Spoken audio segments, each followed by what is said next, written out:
Oke, hari ini kita akan sedikit membahas mengenai eh, public space, ya. Desain public space yang dibuat cukup berwarna-warni ya oleh studio arsitek Lehrers Architects. Ya. Eh, ini cukup menarik karena public space-nya dibuat dengan warna-warna dan eh, bentuk-bentuk geometri yang cukup fun ya, seperti lihat pada di gambar ya. Walaupun ini mungkin cuma jalanan atau aspal, jadi dia bisa buat begitu menarik. Juga ada rumah-rumah kecil di samping ini ya, itu juga dibuat dengan warna-warna yang menarik seperti ini. Ini rumah-rumah ini fungsinya apa ya? Nggak tahu ya, kayak mungkin buat camping ya, deskripsinya nggak terlalu dijelasin ya. Ini home village occupies or reshaped stretch of land Hollywood Utara ya. Oh, ada rumah-rumah kecil ini juga nih, kayaknya untuk rumah singgah atau gimana. Nah, seperti ini. Oh, cukup banyak.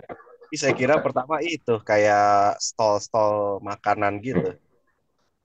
Ini kelihatannya untuk hunian hunian temporer gitu ya. Kelihatannya. Ini cukup warna-warni dan bagus gitu ya.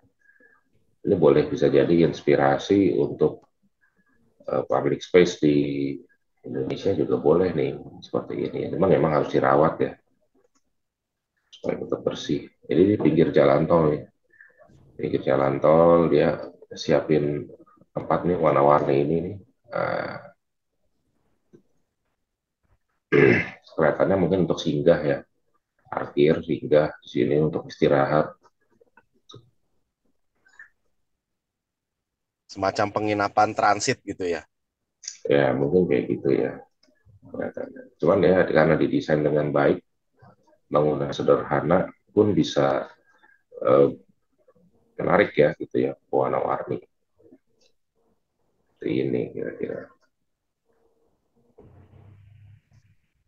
Tapi mungkin kalau kalau ada ya jadi hunian gitu, mungkin dari sisi tata manajemennya mesti dipikirkan itu. Oh sorry, ini bukan untuk singgah ya, lebih ke arah ke for the city homeless resident. Jadi untuk para tunawisma sebenarnya. Jadi dia pakai di lahan pinggir jalan tol ini, terus dia bangun ini bukan untuk singgah, kayak bukan untuk kayak rest area, tapi untuk para homeless. Jadi kan Biasanya memang kalau di isu Amerika isu homeless ya. Biasa kalau di Amerika itu di tiap kota besar itu ada tempat ya tempat penginapan harian gitu ya untuk tunawisma. Itu biasanya tuh ada yang sistemnya itu first come first serve ya. Jadi siapa cepat dia dapat. Jadi misalnya pendaftaran dibuka misalnya jam 12 siang gitu. Waktu orang udah ngantri. Jadi kalau kuotanya atau jatahnya cuma misalnya 30 tempat tidur, ya kalau yang lewat dari itu ya nggak bisa dapat gitu tuh biasanya kalau di kota-kota besar yang memang homelessnya cukup tinggi tuh memang antriannya cukup panjang tuh. Nah ini mungkin kalau di kota yang ini ya cukup padat misalnya seperti New York atau Los Angeles, di pusat kotanya tuh biasanya bentuknya sih lebih seperti apartemen ya atau flat gitu ya. 5-6 lantai, dalamnya tuh model tempat tidurnya tuh seperti barak. Nah, kalau yang ini berarti dia modelnya bangunan-bangunan kecil gitu ya. Mungkin dalamnya nggak tahu muat berapa tempat tidur. Ya jadi ya isu mengenai eh, homeless ya di Amerika itu isu serius ya, isu yang masih ada ya, walaupun Amerika negara maju cuman isu ini tetap ada. Makanya ini salah satu karya arsitektur mereka juga mengarahkan untuk mendesain bangunan-bangunan yang bisa dipakai untuk mewadahi kebutuhan mereka ya. Ketimbang mereka tidur di pinggir jalan ya kan. Namun mereka juga dealing dengan cuaca. Akhirnya mereka bikin tenda, tenda apa, pakai sleeping bag, ya, bikin suasana kota juga jadi kumuh kan. Nah, kalau lebih baiknya jika homeless itu juga diwadahi dengan wadah ya lingkungan yang lebih terkelola dan terawat gitu. Ini ternyata untuk ini untuk homeless residents gitu. Cukup baik ya. Ini juga mungkin dengan bahan-bahan yang eh, relatif sederhana ya. Mungkin cuma pakai besi, plat, ditekuk, apa, yang penting mereka punya shelter yang cukup terlindung dari cuaca, mereka bisa tinggal di dalam situ. Gitu. Nah, ya kalau di Indonesia mungkin hal-hal begini belum populer ya. Gitu. Ya, mungkin ada dinas sosial ya kalau di setiap negara itu pasti ada sih yang untuk handling urusan homeless ini gitu.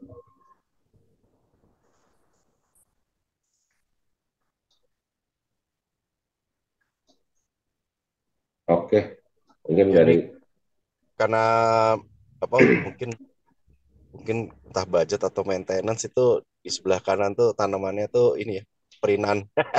ya ini mungkin masih ini yang bukan tanaman alami, ya, mungkin juga maintenance-nya ya kalau tanaman alami juga ntar rontokannya lah apanya segala macam.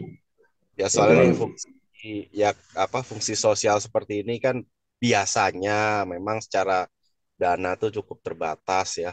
Mungkin untuk pengadaan lahannya sendiri aja juga udah udah hebat lumayan ini.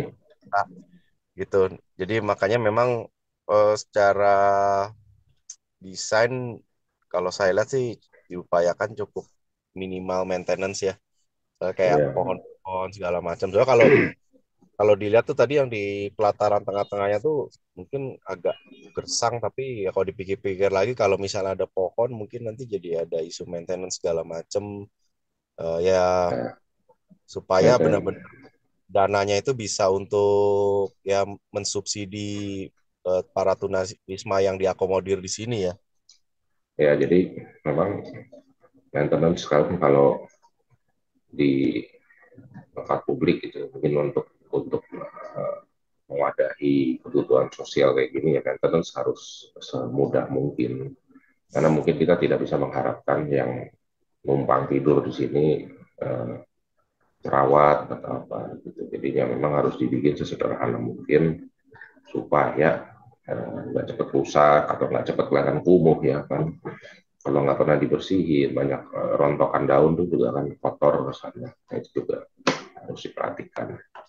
Biasanya kayak gini, kawasan gini, selain untuk hunian juga ada WC umumnya, ada tempat cucinya.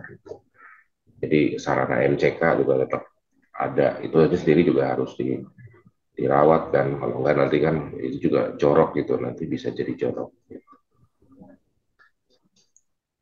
Oke, gitu kira-kira desain sederhana memanfaatkan area yang sederhana untuk fungsi-fungsi hunian yang sederhana juga. Ya ini secara bermain secara grafis warna-warni. Sebenarnya kalau misalnya bisa berkolaborasi dengan eh, seniman graffiti gitu ya, urban art gitu mungkin menarik ya. Jadi memang ada pesan-pesan tertentu yang ingin disampaikan melalui graffiti tersebut. Dan ya saya rasa juga mungkin seniman-seniman tersebut ingin gitu ya punya wadah untuk menuangkan gagasan mereka. Karena ini proyek sosial seperti ini nih menarik karena itu tadi pertama soal perhitungan biaya, budget, maintenance dan sebagainya itu menjadi isu penting ya. Kemudian aspek sosial, bagaimana perilaku penghuninya dan sebagainya. Kemudian juga bagaimana pengembangan lahan ini tuh bisa secara tidak langsung memberikan pesan sosial kepada mungkin masyarakat, kepada pemerintah setempat dan lain sebagainya supaya lebih banyak lagi pihak yang ya memperhatikan pihak pihak-pihak tunawisma. Ya, betul.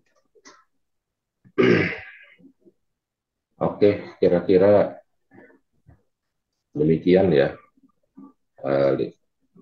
review singkat ya dari desain yang sederhana ini.